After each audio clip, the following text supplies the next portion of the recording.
retient la phrase. Voilà, je l'avais recité tout à l'heure, l'orientation sexuelle et le plaisir sexuel font partie de la sphère privée et on n'a pas à en discuter en cours. Après, c'est souvent le cas quand un enfant a des soucis. Déjà, ça le rassure du côté le fait qu'on fasse un cours sur l'identité sexuelle biologique. Ça va le rassurer déjà. Je rebondis bien, permettez-moi juste sur une question précisément, sphère publique, sphère privée. Peut-on les distinguer, les séparer? Qui a intérêt à les séparer? Voilà, c'est compliqué. Et pour moi, qui a intérêt à les séparer, oui, c'est compliqué, surtout que ça apparaît même dans les manuels. Enfin, voilà, il y a la sphère privée, la sphère publique. Moi, je redis ce que je disais tout à l'heure, les cours de biologie sont là, ce sont des arguments pour faire des débats. On peut instaurer un débat en cours de SVT, il n'y a aucun souci. Mais ce n'est pas un cours, c'est ça que je veux dire. Il faut faire vraiment la différence entre les deux. Ce n'est pas un cours de SVT. Un débat sur le genre n'est pas un cours. On peut, pourquoi pas?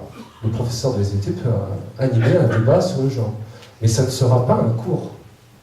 Voilà. À mon avis, là, on glisse je pense que les termes ne seraient pas exactement les mêmes, mais on glisse de qu'est-ce que c'est la posture d'un enseignant et qu'est-ce que c'est la posture d'un éducateur, et est-ce qu'on peut être l'un sans l'autre, et est-ce qu'on n'est pas toujours l'un et l'autre? Alors après, bon, moi, je suis pas dans les sciences humaines, alors peut-être que l'histoire s'accommode plus facilement que d'autres disciplines, sans doute, hein, de la nécessité, à mon avis, de tenir ensemble l'un et l'autre de ces deux rôles, d'être à la fois enseignant et à la fois éducateur. Moi, j'ai de la peine à dissocier les deux. Après, par exemple, sur la sphère privée et la sphère publique, c'est pareil, il y aurait 1000 choses à dire, mais je crois que, là encore, mais je pense que vous l'aurez compris, c'est un des recours essentiels de l'histoire. L'histoire, ça permet de porter un discours, vraiment que je trouve fantastiquement libérateur, parce que c'est un discours de changement. En fait, nous, les historiens, on passe notre temps à montrer que tout change, que les choses changent, et avec le passé pour exemple, mais du coup, ça peut, moi, je trouve que c'est extrêmement réjouissant sur ce qu'on peut imaginer de l'avenir. Et pour la peine, sur les sphères publiques et les sphères privées, là aussi, les contours changent dans le temps de manière assez considérable. Et puis alors après, moi je suis frappée par exemple, récemment, ces questions de mariage, par exemple, dont certains ont dit que ça relevait de la sphère privée. Moi je pense que c'est une vaste blague. Le mariage, c'est tout sauf la sphère privée pour la peine. C'est inscrire... effectivement, des choses qui relèvent du privé, parce qu'il y a une partie privée dans un mariage, mais c'est la publicité, justement, c'est porté dans la sphère publique. Alors pour la peine, ça relève pas du tout du privé, donc voilà. Donc sphère privée, sphère publique, qu'est-ce que... là aussi, je trouve que c'est une catégorisation qui me paraît assez sclérosante. Juste, on n'est pas là pour expliquer le choix. Par exemple, si un élève se dit homosexuel, d'accord, mais quand on dit que son orientation fait partie de la sphère privée, on n'est pas là pour expliquer comment il est devenu homosexuel. Je crois que c'est ça, en fait. Côté ça, pour moi, ça fait partie du privé. Même son plaisir sexuel, en fait. On n'est pas en cours de SVT pour développer ça. Je vais juste rebondir là-dessus, parce que j'avais interviewé assez longuement le doyen de l'inspection générale de SVT au début de la controverse sur les manuels scolaires, et je l'avais questionné en particulier là-dessus. C'est quoi cette histoire de sphère privée, sphère publique?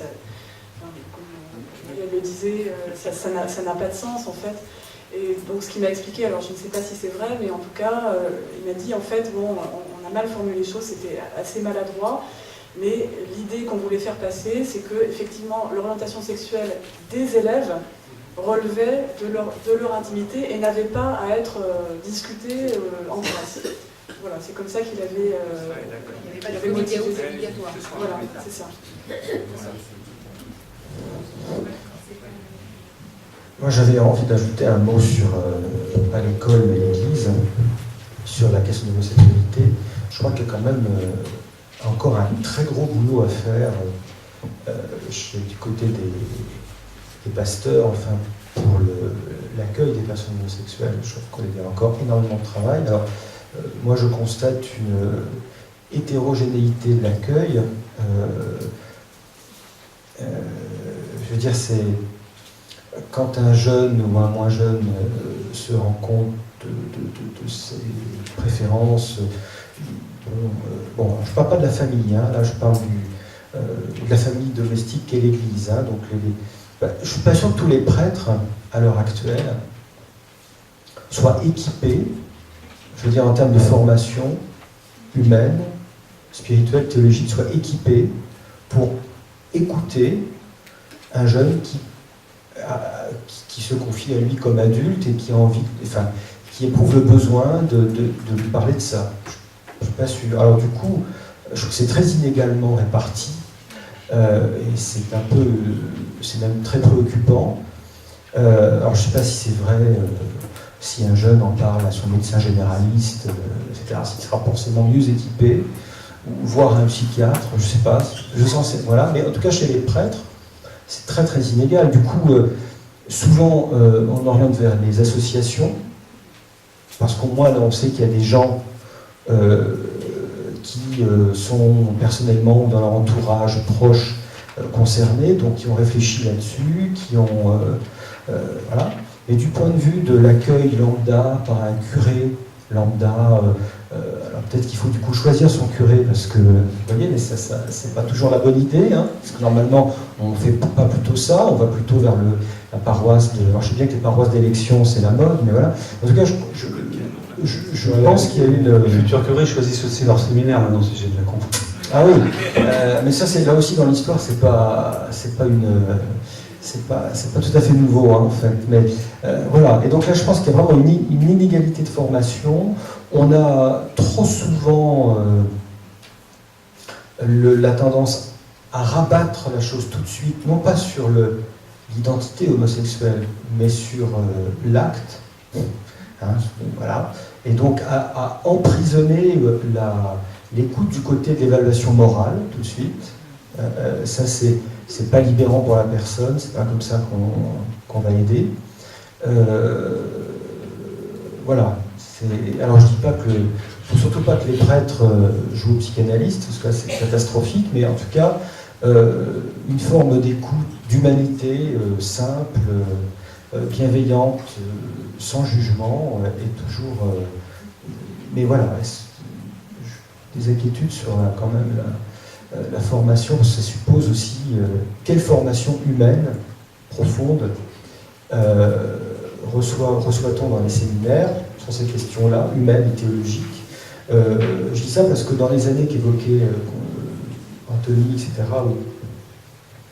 dans les années après le Concile, où la sociologie, où la psy, etc., était très présente, y compris dans les séminaires, on posait même la question dans ces termes-là, est-ce que tous les prêtres doivent faire une psychanalyse pour pouvoir ensuite écouter les autres avec au moins de la loi? Je ne crois pas à ça. Hein. Il y a au moins une formation de base qui peut, des grandes notions, et qui peut déjà aider à donner des outils importants pour ne pas écouter n'importe comment, ne pas accueillir n'importe comment, y compris dans sa paroisse, y compris dans un cadre précis,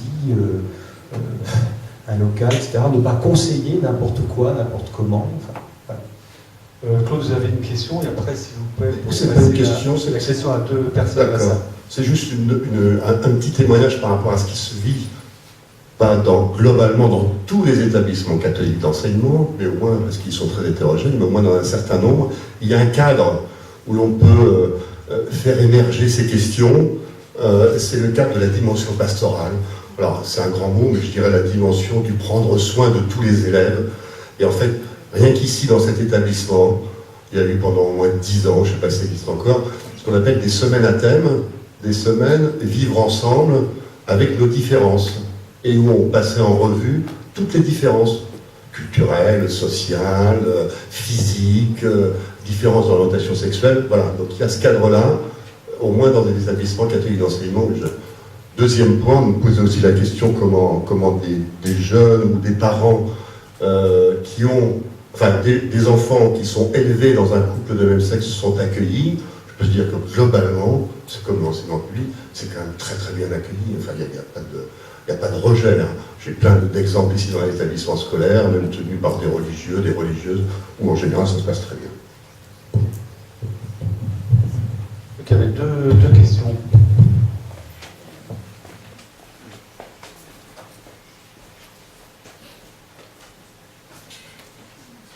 Alors, c'est pour Monsieur Chasserio.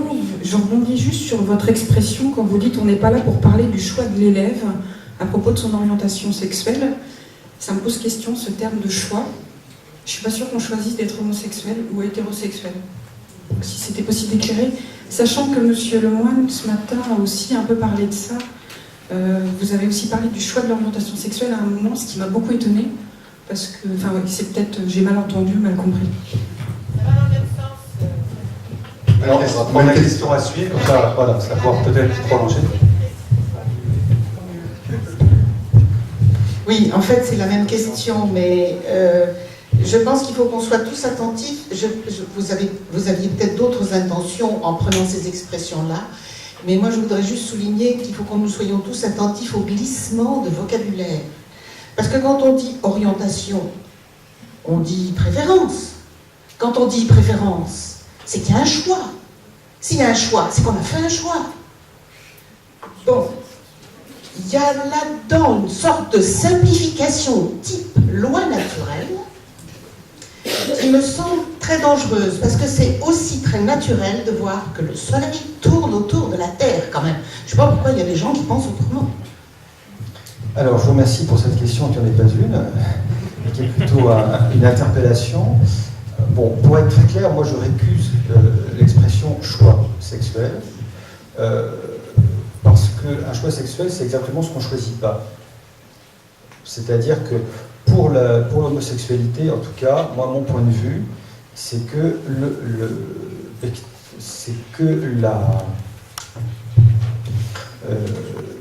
le choix sexuel, quel qu'il soit d'ailleurs, c'est la moins mauvaise solution que l'enfant s'est donnée face au conflit parental pour grandir de façon à peu près équilibrée.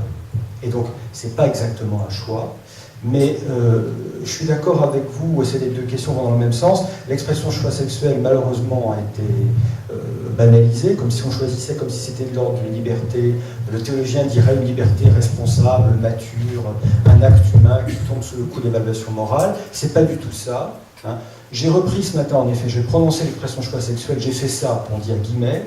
C'est pour indiquer, c'est pas hashtag, c'est guillemets, pour dire que c'est un vocable qui court, en effet, choix sexuel, mais qui court même chez les politiques, hein, dans la terminologie politique, et qui peut être assez ruineux. Alors ça, c'est mon point de vue. Moi, je crois qu'en fait, j'ai utilisé le mot choix, c'est pour dire que c'est parce que vous êtes XY que vous serez forcément, vous aimerez les femmes. C'est pas programmé, en fait. L'orientation sexuelle n'est pas programmée dans le chromosome. Vous avez encore la possibilité de choisir qui vous voulez aimer, même si vous êtes XY ou XX. Je pense que j'ai peut-être, dans ce sens-là, peut-être que j'ai utilisé le mot choix. J'utilise mal le mot, c'est vrai que c'est un mot qui est employé pas que pour moi, je crois qu'il apparaît même dans le bulletin officiel, il me semble. Et je crois que c'est pris dans ce sens-là, dire qu'en fait que c'est pas programmé. Oui, mais dire que c'est pas programmé et dire que c'est un choix, c'est vraiment deux choses extrêmement différentes. Je ne sais pas s'il y a une seule personne ici dans la salle qui pourrait témoigner, dire « Moi, j'ai choisi d'être attiré par les hommes » ou « J'ai choisi d'être attiré par les femmes ». Je ne sais pas, enfin, je pense que ça n'existe pas. On éprouve de l'attirance, soit exclusivement pour des hommes, soit exclusivement pour des femmes, soit pour les deux. Je ne pense pas qu'il y ait une seule personne sur cette terre qui ait choisi son attirance. Après, il y a un choix qui peut être fait d'assumer une attirance qui est mal vue dans la société. Et voilà, le choix, il peut être fait à ce moment-là, enfin d'assumer. Après, ça dépend comment on voit les choses. En tout cas, on fait le choix de vivre sa sexualité conformément à cette attirance première. Par contre, l'attirance...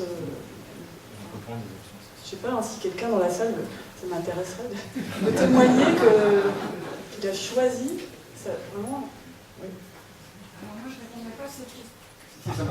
répondrai pas à cette question, mais c'est juste pour dire que les conséquences du mot choix, c'est qu'il y a des gens qui pensent encore, et dans les manifs pour tous on l'a entendu, et c'est peut-être ça aussi un fantasme, c'est que c'est contagieux l'homosexualité. Que plus on en parle, peut-être que nos enfants, ils vont avoir envie d'être homosexuels, quoi. Enfin, c'est ça que je voulais dire, en fait, par l'utilisation du mot choix. Moi, je pense plus qu'on choisit d'assumer ou pas. On a entendu des très intéressantes interventions ce matin.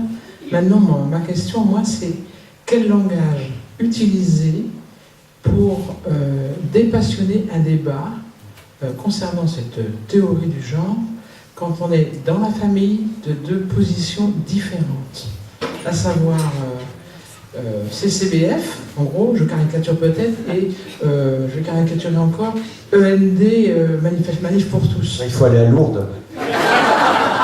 Eh bien, si je comprends bien, c'est le silence le meilleur moyen de dépassionner. Voilà, alors, quel vocabulaire, comment faire, comment... autre question, vous avez parlé ce matin des médias et des communications qui étaient erronées, fausses, inventées. Où se tourner pour trouver la bonne info et la transmettre, la proposer. Moi, je peux peut-être, d'ailleurs, la boutade, la question que vous posez, elle est redoutable parce que je ne sais pas non plus très bien comment faire. Mais il y a au moins une chose qu'on peut souvent, pour dépassionner, montrer, c'est qu'en général, souvent, sur cette question comme sur beaucoup d'autres, je vais donner un exemple historique ancien, l'attaque qu'on fait contre l'autre rate la cible. Je veux dire, je pense aux controverses eucharistiques au XVIe siècle entre catholiques et protestants, sur ce qu'est l'Eucharistie, avec, vous savez, la transsubstantiation, pour ceux qui se souviennent de leur catéchisme. Maintenant, on sait très bien, dans les accords écuméniques, on sait très bien dans les accords écuméniques que catholiques et protestants ayant dépassionné le débat théologique, qu'en général, l'attaque qu'on portait contre l'autre confession ou l'autre église manquait la cible. Son vie qu'on pensait, c'était pas ça. Il n'était pas concerné. Bon. Alors on peut dépassionner, je trouve, c'est souvent comme ça, en disant, au lieu de se flinguer comme ça, etc., en général, par les mots qu'on utilise, ce qu'on met derrière les mots, alors la théorie du genre, c'est génial pour abattre l'autre, souvent on rate la cible. Donc, ça, si on peut montrer en dépassionnant comme ça, c'est déjà un premier pas, mais bon.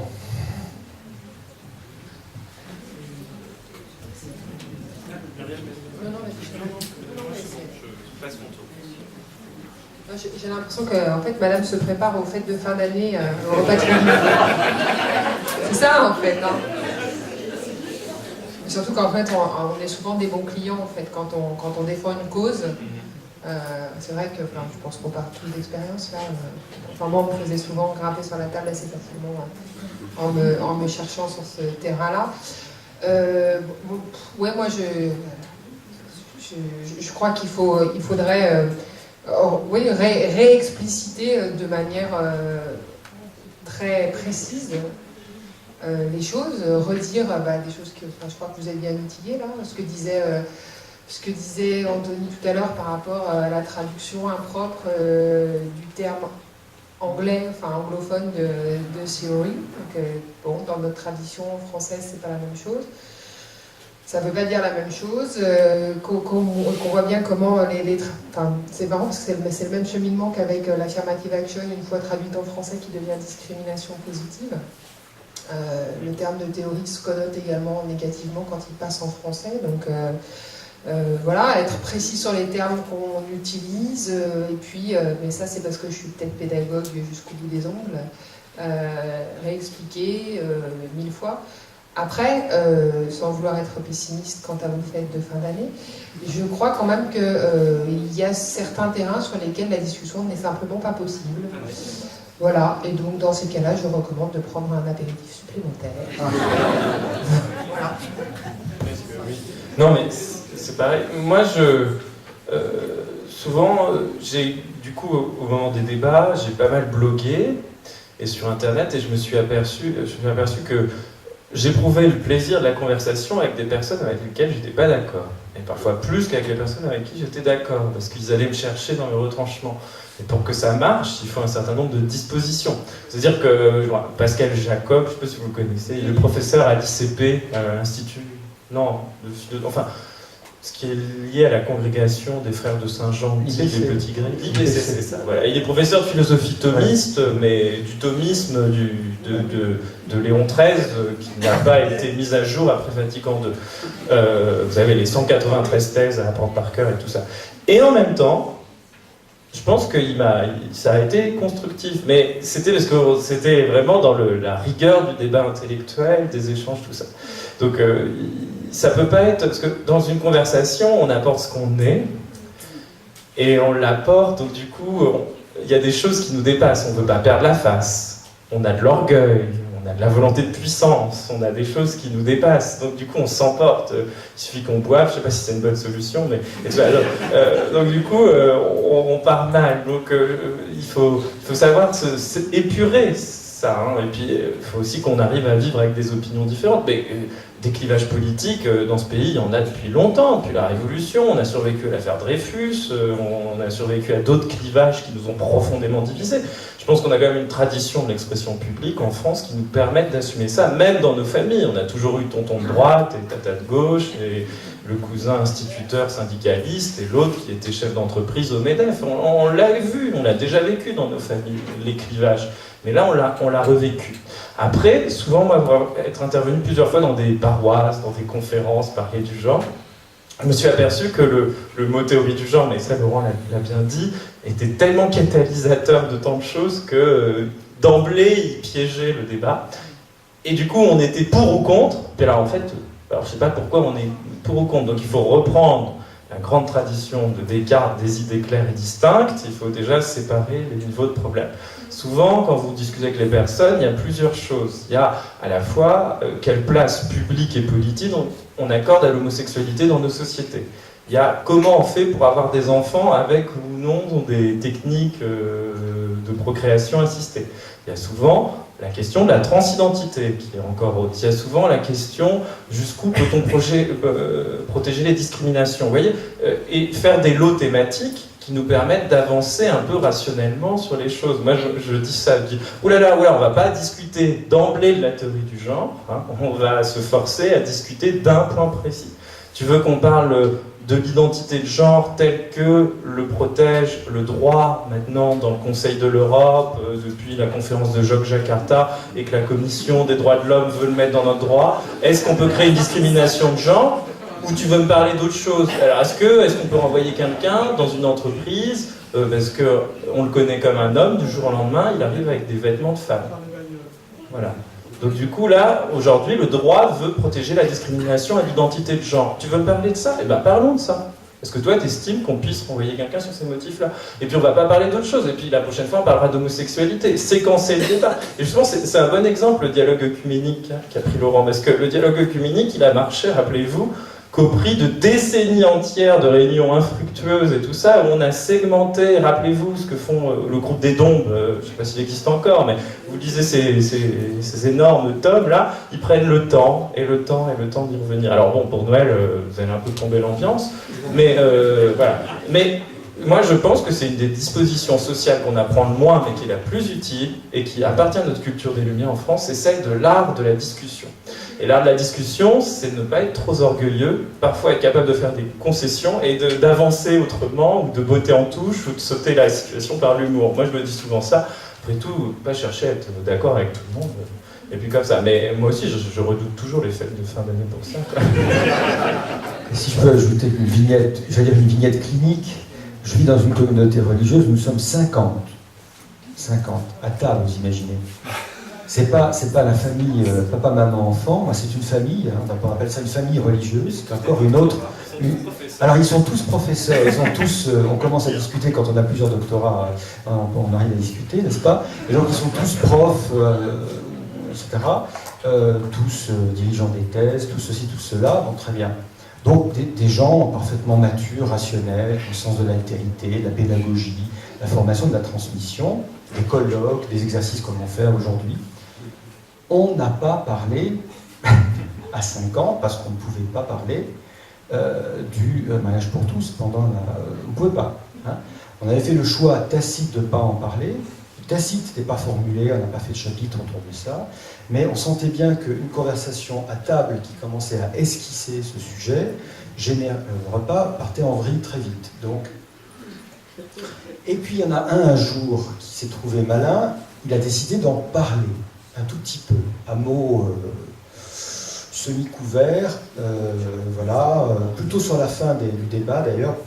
Voilà, ça a été Indochine 54, hein, c'est-à-dire que voilà, c'était Dien Bien Phu, et donc voilà, c'est là où je dis que les passions françaises chez des gens aussi rationnels que nous et aussi cartésiens que nous, des débats comme ça, c'est très dur.